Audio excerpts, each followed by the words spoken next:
Let's go Dolphins! Something's brewing in the Miami Dolphins safety room, and it's not just another offseason experiment. There's tension, there's anticipation, and there's a return that's left fans divided. Minka Fitzpatrick is back on the 305 line, but not everyone is celebrating. Some are calling it a redemption arc, others, a setup for failure. And the truth? Well, it's much more complicated than most fans are willing to admit. The question isn't just will Minka deliver? It's what does this change really say about the Dolphins' leadership, their desperation, and how confident they are in this roster to make a serious Super Bowl run in 2025? Mike McDaniel is gunning for a title, and Greer, who, let's be honest, should have been fired by now, is betting heavily on this revamped safety unit. But before I break it all down, let me ask you something. If you've been bleeding aquamarine and orange through every disappointment and rebuild for over 2 decades, hit like right now. And leave this in the comments so I know you're for real. Go, Dolphins! My heart bleeds aquamarine and orange. Now for the story that could define Miami's entire defensive identity this season. Minka Fitzpatrick is back in aqua and orange. That's right. The former first-round pick has returned to Miami after being traded to Pittsburgh and now makes his comeback to the 305. But not everyone's celebrating. In fact, Bleacher Report just threw some serious shade his way by labeling him as the Dolphins' potential bust for the 2025 season. And let me tell you right now, while Minka wasn't lights out last year in coverage,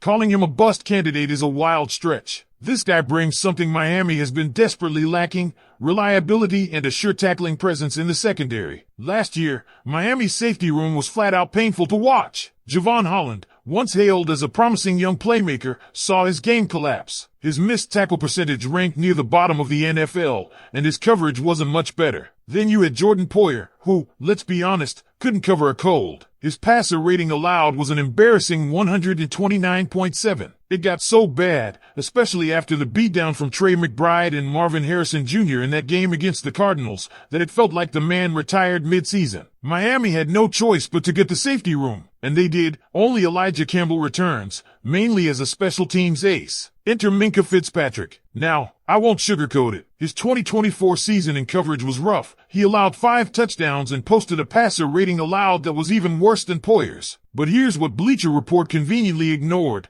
That was an outlier season. If you look at Minka's body of work, 2024 stands out as a statistical dip, not a sign of decline. From 2022 to 2023, he was one of the top safeties in the league, giving up just 1 touchdown across both seasons combined and posting excellent QB ratings allowed. Let's talk tackling. This is where Minka shines. For 3 straight years, his missed tackle rate has been under 10%. That puts him in the upper echelon of NFL safeties and makes him a massive upgrade over both Holland and Poyer. If there's one thing this defense needed, it was a safety who could come downhill and wrap up. Minka does exactly that, and he rarely misses games, having played in all 17 for Pittsburgh last season. And let's not forget who's calling the shots on defense now: Anthony Weaver, coming from the Ravens School of Defensive Versatility under Mike Macdonald. That means more flexible formations, more disguise, more opportunities for chess pieces like Minka to make a difference. He won't just be a free safety sitting deep. Expect to see him in the box, maybe even in nickel at times, doing a little bit of everything. It's a role tailor-made for his skill set. Now, with Minka likely locking down one starting spot, the big question is who lines up next to him. Miami signed Ifeatu Melifonwu and Ashton Davis, both on 1-year deals. Davis looked strong for the Jets last year, allowing just a 73.7 passer rating and staying consistent in the run game. Melifonwu, while historically the better cover safety, comes with a bit more risk. Either way, Miami only needs one of them to hit, because Minka's presence stabilizes the back end. You pair him with a solid complement, and suddenly you've got one of the most competitive safety rooms in the league. And that room is deep. Along with Davis and Melifonwu, there's rookie Dante Trader Jr., Patrick McMorris, John Saunders Jr., and Elijah Campbell. That's 7 guys fighting for likely 5 spots. The competition is real, but let's be honest, the room needed this energy after last year's disaster. Let's pick up right where we left off, because this isn't just about Minka Fitzpatrick. It's about the bigger picture in Miami. The safety room was a disaster in 2024. The overhaul that's happened is not just a minor reshuffle, it's a full-scale rebuild, and that's a storyline that every true Dolphins fan should be watching closely this training camp. Now, let's dig deeper into the competition that's going to define this position group. Anthony Weaver's system doesn't limit players to traditional roles. That's key. Forget about boxing someone in as a free or strong safety. The expectation is versatility, and that's why this year's safety battle is so fascinating. Ashtyn Davis has to be the favorite to start next to Minka. He had a bounce-back season with the Jets, posted under a 10% missed tackle rate, and allowed a passer rating of just 73.7 when targeted. That's elite production, especially for someone on a one-year prove-it deal. He's physical, he can cover decently, and he's a solid all-around presence. Then you've got Efeatu Melifonwu. Now, he's more of a coverage-first safety, and when healthy, he's shown flashes. But he's the wild card. His play has been inconsistent over the years, and unlike Davis, he doesn't have a well-rounded game. If he's going to win the job, it's going to be because he forces Miami's hand with elite coverage in camp. Still, in a three-safety look, that's where he fits best, as that hybrid chess piece Weaver loves to deploy in complex sub-packages. And we're not done yet. There's young talent bubbling under the surface too. Patrick McMorris, a 2024 sixth-round pick, didn't play much last year,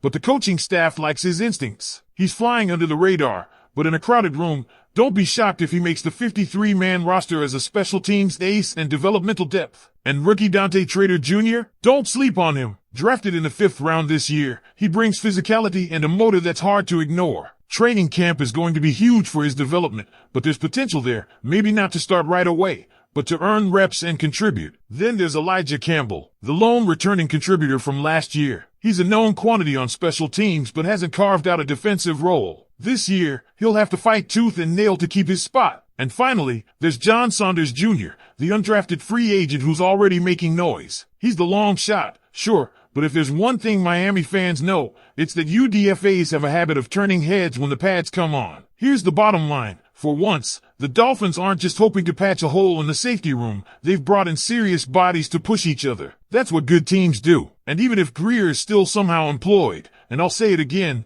the man should have been gone years ago, at least this offseason move shows that someone in the building understands urgency. It all circles back to Minka. If he holds the middle of the field down and returns even to 85% of his 2022 form, that alone will make this safety unit infinitely better than what we saw in 2024. But let's say he doesn't. Let's say he struggles again in coverage. Miami still might have the depth and flexibility to rotate and adjust without watching the entire defense collapse, like it did at times last season. This is why 2025 is such a pivotal year. There's a Super Bowl window, make no mistake about that. But it's narrow. It won't stay open forever. This defense has the chance to be elite, but only if the back end holds up. Fangio's conservative bend-don't-break philosophy is gone, and comes Weaver with aggression, movement, and multiplicity. He's going to need playmakers who can handle the mental load, communicate, and execute at a high level. Minka Fitzpatrick is supposed to be that guy, and fans have every right to demand that he is. No more excuses. No more one-year grace periods. You're not just wearing aqua and orange again. You're wearing the weight of expectations. You're playing for a franchise that's been starved for playoff glory for decades. This fan base deserves a safety unit that doesn't fold when the pressure rises. So as we head into training camp, here's the question.